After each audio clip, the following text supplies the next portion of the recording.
अस्सलाम वालेकुम दोस्तों, रियल टॉक विद ज़ीशान के साथ मैं हूँ मोहम्मद ज़ीशान। और आज मैं एक ऐसे समाजी मसले पे बात करने लगा हूँ जिसने हमारी सोसाइटी में बहुत सारी ज़िंदगियाँ तबाह कर दी हैं।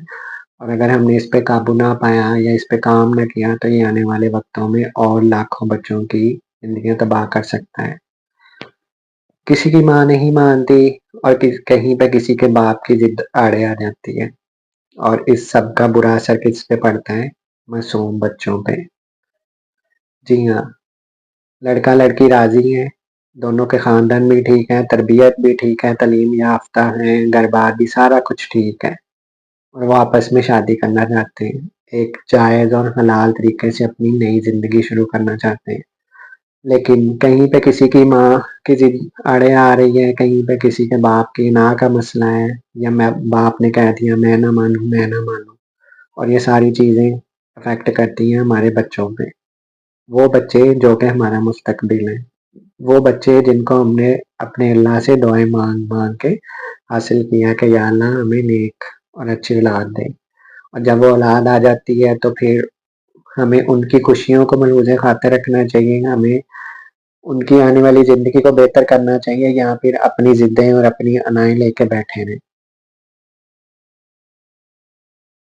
अना, आपसी लड़ाई, रंजिशें, पुरानी बातें, वो बातें 10-10, 20-20 साल पुरानी बातें, इस तरह की चीज़ें। बच्चे ज़हनी दबाव का शिकार हो जाते हैं, उनमें ज़िंदगी में आगे बढ़ने की लगन ख़त्म हो जाती है, वो गलत फ़ैसलों और बगावत करने पे मजबूर हो जाते हैं और सारी ज़िंदगी वो इस पछतावे में गुज़ार देते हैं कि उनकी पसंद की शादी हो सकती थी, लेकिन आड़े कौन आ गया? उनकी माँ, उसका बाप या उनके रिश्तेदार।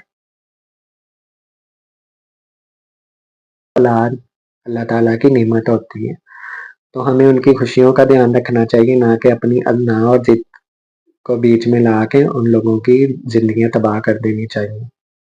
खानदान की लड़ाइयाँ अलग होती हैं, बड़े-बुजुर्गों की तलख़ियाँ और चीज़ है, बहन-भाइयों की आपसी लड़ाइयाँ और चीज़ है, लेकिन हमें इन सब को अपने बच्चों की खुशियों के लिए कुर्बान कर देना चाहिए। जब कोई बात होती है, हम ये तो कह देते हैं बड़े लोग, पंजाबी में कह देते हैं, "साडी ते लंघ गई हुण तुसी निभानी है।" तो अगर आप लोगों की गुज़र गई है, तो वो अच्छी गुज़री या बुरी गुज़री, तो आप लोग ये क्यों नहीं सोचते कि अब हम अपने बच्चों की खुशियों की खातिर अपनी जो अना और ज़िद है, जो लड़ाइयाँ झगड़े हैं, जो पुरानी ज़िद्दें हैं, उनको ख़त्म कर दें और अपने बच्चों की खुशियों के लिए एक हो जाएँ। जब आप अपने बच्चों के लिए खुशियों के लिए एक हो जाएँगे, तो वो आपको भी दुआएँ देंगे, ये इसमें बरकत भी होगी, बजाए कि जी वो किसी गलत रास्ते पे कदम उठा लें, किसी गलत रास्ते पे चल पड़ें और आपके लिए भी शर्मिंदगी का बाइस हो और उनके लिए भी ज़िंदगी में मुश्किलात हो। दोस्तों मैं ये वीडियो इसलिए बना रहा हूँ ताकि शायद मेरी वजह से किसी घर में माँ-बाप पे असर हो जाए और वो अपने बच्चों की खुशियों की खातिर अपनी अना और ज़िद को कुर्बान कर दें। बच्चे अपनी खुशियों के लिए जीते हैं, माँ-बाप की अना के लिए नहीं। अपनी ज़िद और नाराज़गियाँ एक तरफ रखें और बच्चों की खुशियों के लिए एक हो जाएँ।